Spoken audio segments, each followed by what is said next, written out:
ఉమ్మడి నిజామాబాద్ జిల్లాలోని రుద్రూరు మండలం రాయపూర్ గ్రామంలో ఆన్లైన్ గేమ్ యాప్కు గంగాధర్ అనే యువకుడు బలయ్యాడు. కామారెడ్డి జిల్లాలో ఇందిరమ్మ పథకం లబ్ధిదారుల భూమి పూజ నిర్వహించారు. ప్రభుత్వ సలహాదారు షబీర్ అలీ ఎల్లారెడ్డి మండల కేంద్రంలో పలు అభివృద్ధి కార్యక్రమాలకు శంకుస్థాపన చేశారు. ఎమ్మెల్యే మదన్ మోహన్ కామారెడ్డి జిల్లాలో పోలీస్ స్టేషన్లపై ఏసీబీ దాడులు కలకలం రేపాయి. ఎల్లారెడ్డి పరిధిలో వరుస దొంగతనాలకు పాల్పడుతున్న మహిళలను అరెస్ట్ చేశారు పోలీసులు. నిజామాబాద్ జిల్లాలో ఇసుక మాఫియా రెచ్చిపోయింది. మంజీరా నుంచి యథేచ్ఛగా అక్రమ ఇసుక రవాణా జరుగుతోంది. వివిధ గ్రామాల ప్రజల ఫిర్యాదుతో బోధన్ ఎంఆర్ఓ విఠల్ ఇసుక క్వారీలను మూసివేశారు. నిజామాబాద్లోని ప్రఖ్యాత శ్రీ లక్ష్మీ నరసింహస్వామి ఆలయంలో దొంగలు తమ చేతివాటం ప్రదర్శించారు. ఆలయంలో హుండీ పగలగొట్టి 12,000 రూపాయల నగదును, బంగారం, వెండి వస్తువులను దొంగిలించారు. ఉమ్మడి నిజామాబాద్ జిల్లాకు సంబంధించి మరింత సమాచారం మా ప్రతినిధి రాజు అందిస్తారు.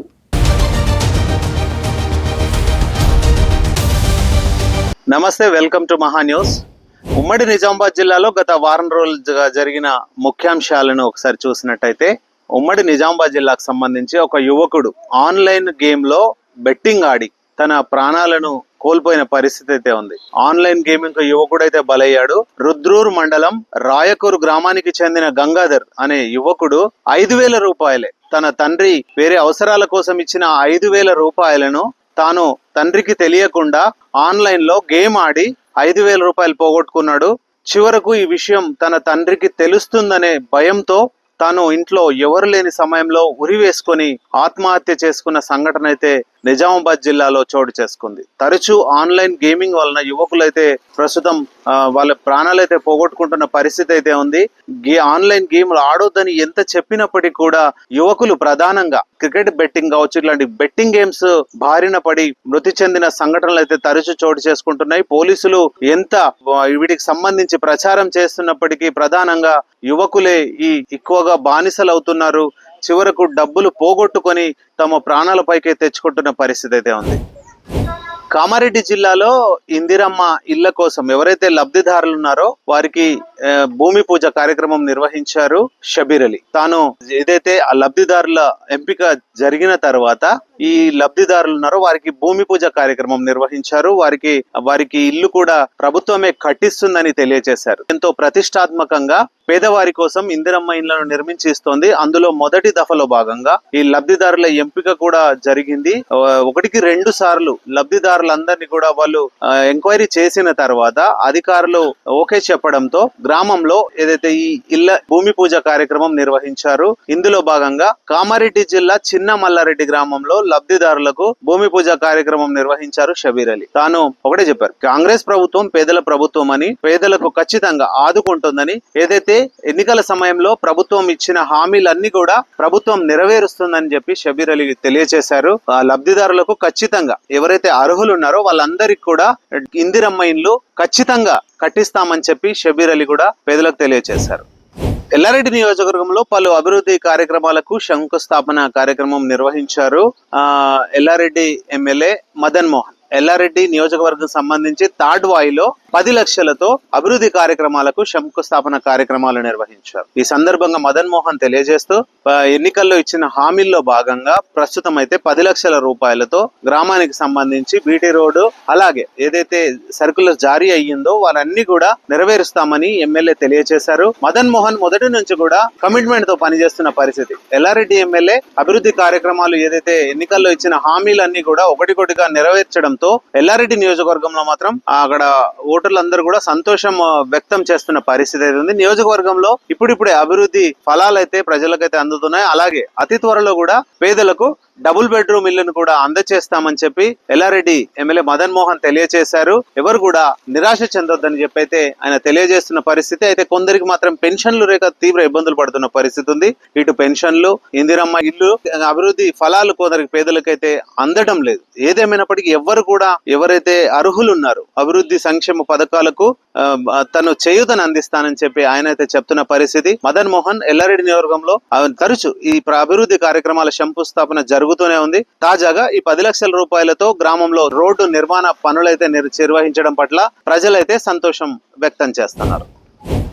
కామారెడ్డి జిల్లాలో ఏసీబీ దాడులు కలకలం రేపుతున్నాయి. తరచూ కామారెడ్డి జిల్లాకు సంబంధించి పోలీస్ స్టేషన్లలో ఏసీబీ దాడులు అయితే జరుగుతున్నాయి. ఎస్ఐలందరూ కూడా వివాదంలో ఇరుక్కుంటున్న పరిస్థితి ఉంది. తాజాగా బిచ్కుంద పోలీస్ స్టేషన్ పై ఏసీబీ దాడి జరిగింది. ఏసీబీ అధికారులు రికార్డులన్నీ కూడా పరిశీలించారు. ప్రధానంగా పోలీస్ స్టేషన్లలో ఈ కొన్ని ఆరోపణలు ఉన్నాయి. బెయిల్ ఇవ్వడానికి పోలీసు ఎస్ఐ సిబ్బంది లంచాలు తీసుకుంటున్నారనే ఒక ప్రధాన ఆరోపణ ఉంది. అంతేకాకుండా సివిల్ తగాదాల్లో కూడా పోలీసులు తరచూ వాళ్ళు ఇన్వాల్వ్ అవుతూ పేదలను ఇబ్బందులకు గురి చేస్తున్న పరిస్థితి ఉంది. ఒక స్టేషన్ బెయిల్ కావాలంటే సుమారు 30 నుంచి 50,000 రూపాయల వసూలు చేస్తున్న పరిస్థితి. ఈ విషయం పైన ఎక్కువగా స్థానికులు ఏసీబీకి ఫిర్యాదు చేయడంతో రికార్డులైతే పరిశీలించారు. ఏసీబీ అధికారులు ఒకటే చెప్తున్నారు, పోలీసు కావచ్చు ఏ అధికారులైనా సరే లంచం ఇవ్వడం నేరం అని చెప్పి వాళ్ళైతే తెలియజేస్తున్నారు. కామారెడ్డిలో ఇప్పటికే 3 స్టేషన్ ఎస్ఐలపై ఏసీబీ దాడి జరిగింది. 3ని సస్పెండ్ చేయడం జరిగింది.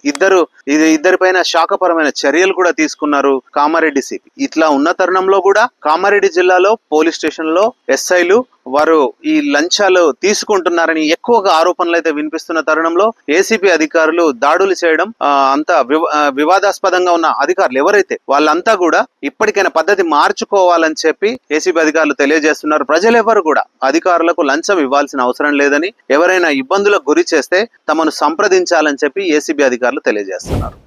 ఎల్లారెడ్డి నియోజకవర్గంలో ఎల్లారెడ్డి పోలీస్ స్టేషన్ పరిధిలో తరచూ దొంగతనాలు జరుగుతా ఉన్నాయి. ఈ సంబంధించి సత్వెల్లి గ్రామంలో ఒకే రోజు 3 ఇళ్లలో చోరీ జరిగింది. సుమారు 5 లక్షల రూపాయల విలువ చేసే సొత్తు చోరీ అయింది. అక్కడి పోలీసులు వెంటనే స్పందించారు. వారి సరైన రీతిలో ఎలక్ట్రానిక్ ఎవిడెన్స్ తో ఆ నిందితులను పట్టుకున్నారు. అందులో ఒక మహిళ ఉంది. మహిళ దొంగతనాలకు పాల్పడడం ఎల్లారెడ్డి పరిధిలో సంచలనంగా మారింది. ఈ ఒకే రోజు 3 ఇళ్లలో సత్వెల్లి అనే గ్రామంలో ఈ మహిళ దొంగతనం పాల్పడుతున్న మహిళను పోలీసులు అయితే అరెస్ట్ చేసి రిమాండ్ కు తరలించారు. ప్రస్తుతం జిల్లాలో ఎక్కువగా దొంగతనాలు జరుగుతున్న కామారెడ్డి జిల్లాకు సంబంధించి ఎక్కువగా దొంగతనాలు జరుగుతున్నాయి. ఇప్పటికైనా అధికారులు స్పందించి వీటిపైన కట్టడి చేయాలని చెప్పి ప్రజలైతే కోరుతున్నారు. సి రవీందర్ నాయక్ వివరాలను అయితే వెల్లడించారు. ఒక మహిళనే అదే గ్రామానికి చెందిన 3 ఇళ్లలో చోరీకి పాల్పడింది. సుమారు 5 లక్షల రూపాయల చొత్తు అయితే రికవరీ చేసినట్టు పోలీసులు అయితే తెలియజేశారు. తనకు ఇప్పుడు రిమాండ్ కు తరలించారు. ప్రస్తుతం తను కటకటాలు పాలైంది. నిజామాబాద్ జిల్లాలో ఇసుక మాఫియా రెచ్చిపోతోంది. ఇసుక మంజీరా నదిని కొల్లగొడుతున్నారు కొందరు. ఏదైతే డబ్బు అధికారం బలం చూసుకొని ప్రధానంగా సిద్దాపూర్, కండ్గావ్ ఈ ఏదైతే క్వారీలు ఉన్నాయో ప్రభుత్వం నిబంధనల మేరకు క్వారీలకు పర్మిషన్ ఇచ్చింది. కాకపోతే ఈ కొందరు ఇసుక మాఫియాకు సంబంధించిన వ్యక్తులు ఏం చేస్తున్నారంటే ఆ మంజీరా నదిని లోపల మంజీరా గర్భంలోకి వెళ్లి అక్కడ ఉన్న ఇసుకనంతా తోడేస్తున్నారు, అక్రమంగా సంపాదిస్తున్నారు. అక్రమంగా రాత్రిళ్ళు ప్రధానంగా పర్మిషన్ ఒక ప్రాంతంలో తీసుకొని మరో ప్రాంతంలో ఇసుకనంతా కొల్లగొడుతున్నారు. అక్కడి నుంచి ఇటు సిటీకి నిజామాబాద్, ఇటు బోధను, ఆర్మూరు తదితర ప్రాంతాలకు ఇసుకను తరలించి సొమ్ము చేసుకున్న పరిస్థితి ఉంది. ఈ విషయమై ఎంఆర్ఓ స్పందించారు. ఎంఆర్ఓ విఠల్ ఆరోపణలు వచ్చాయి. ప్రధానంగా ఆ ఇసుకను తోడేస్తున్నారని చెప్పి ఎక్కువగా ఫిర్యాదులు రావడంతో అధికారులు అయితే స్పందించారు. ప్రస్తుతం తాత్కాలికంగా ఇసుక అంతా కూడా అక్కడ వాళ్ళంతా బంద్ చేయించిన పరిస్థితి ఉంది. వారిపైన కేసులు కూడా నమోదు చేసిన పరిస్థితి ఉంది. ఏదేమైనప్పటికీ ఈ విధంగా ఇసుక మాఫియా అయితే రెచ్చిపోతుందని చెప్పొచ్చు. ఇటు నిజామాబాద్ జిల్లాలో అటు కామారెడ్డి జిల్లాలో అక్రమ ఇసుక రవాణా విచ్చలవిడిగా కొనసాగుతోంది. అధికారులకు లంచాల రూపంలో వారికి అందరికీ కూడా వాళ్ళు మేనేజ్ చేస్తూ ఇసుకనైతే దోపిడీ చేస్తున్న పరిస్థితి అయితే ఉంది. గ్రామాల్లో ఇప్పటికే ఎండాకాలం ఉన్నది, అటు పక్క వర్షాలు కొంత ఇబ్బందికరంగా ఉన్నాయి. ఈ సంవత్సరం ప్రాజెక్టులో నీళ్లు లేకపోవడం, బోర్లలో ఇంకిపోవడం, ఇదంతా కూడా రైతులకు ఒక పక్క ఇబ్బందికర వాతావరణం ఉంటే ఇటు ఇసుక మాఫియా మాత్రం ప్రకృతి సంపదను కొల్లగొడుతూ భూగర్భ జలాలు ఇంకిపోయే విధంగా ప్రవర్తిస్తున్నారని ఇప్పటికైనా అధికారులు స్పందించి ఇలాంటి వారిపైన కఠిన చర్యలు తీసుకోవాలని చెప్పి రైతులైతే తెలియజేస్తున్నారు. నిజామాబాద్ జిల్లాలో దొంగలైతే రెచ్చిపోయారు. జానకంపేట శ్రీ లక్ష్మీ నరసింహస్వామి పురాతన ఆలయం ఇది. ఆ ఆలయంలో చోరీకి పాల్పడ్డారు. సుమారు 12,000 రూపాయల నగదు, వెండి వస్తువులను చోరీ చేశారు. అయితే ఆలయం గుట్ట పైన ఉండడం ఈ దొంగలకైతే ఈజీగా అయిందని చెప్పొచ్చు. ఇప్పటికే 2-3 సార్లు కూడా ఈ ఆలయంలో దొంగతనాలు జరిగాయి. అయితే మొన్నే రీసెంట్లీ అక్కడ ఉత్సవాలు జరగడం, ఆలయంలో భక్తులు వాళ్ళు కానుకలు సమర్పించారు. దాన్ని అదునుగా చూసుకున్న దొంగలు ఉండి పగలగొట్టి ఈ దొంగతనం కూడా చేశారు. అక్కడే ఉన్న నగదు కూడా దొంగిలించారు. అలాగే స్వామి వారికి సంబంధించిన బంగారు వెండి వస్తువులను కూడా దొంగిలించిన పరిస్థితి ఉంది. తరచూ జానకంపేట ఆలయంలో ఈ దొంగతనాలు జరగడం పట్ల భక్తులైతే ఆవేదన వ్యక్తం చేస్తున్నారు. ఎందుకంటే ఎంతో ఇష్టంగా కొలుచుకునే లక్ష్మీనరసింహస్వామి ఆలయానికి తమ కానుకలు సమర్పిస్తే ఇలా దొంగతనం జరగడం ఏంటని వాళ్ళైతే ప్రశ్నిస్తున్న పరిస్థితి. ఇప్పటికైనా అధికారులు ఆ దొంగలను పట్టుకోవాలని చెప్పి భక్తులైతే డిమాండ్ చేస్తున్నారు. ఏదేమైనప్పటికీ అక్కడ సెక్యూరిటీ కూడా పెంచాలని చెప్పి పోలీసులను స్థానిక ప్రజల భక్తులు కూడా కోరుతున్నారు. ఇవి ఉమ్మడి నిజామాబాద్ జిల్లాలో గత వారం రోజు జరిగిన ముఖ్యాంశాలు. కెమెరా పర్సన్ గణేష్ తో రాజు, మహా న్యూస్, నిజామాబాద్ నుండి.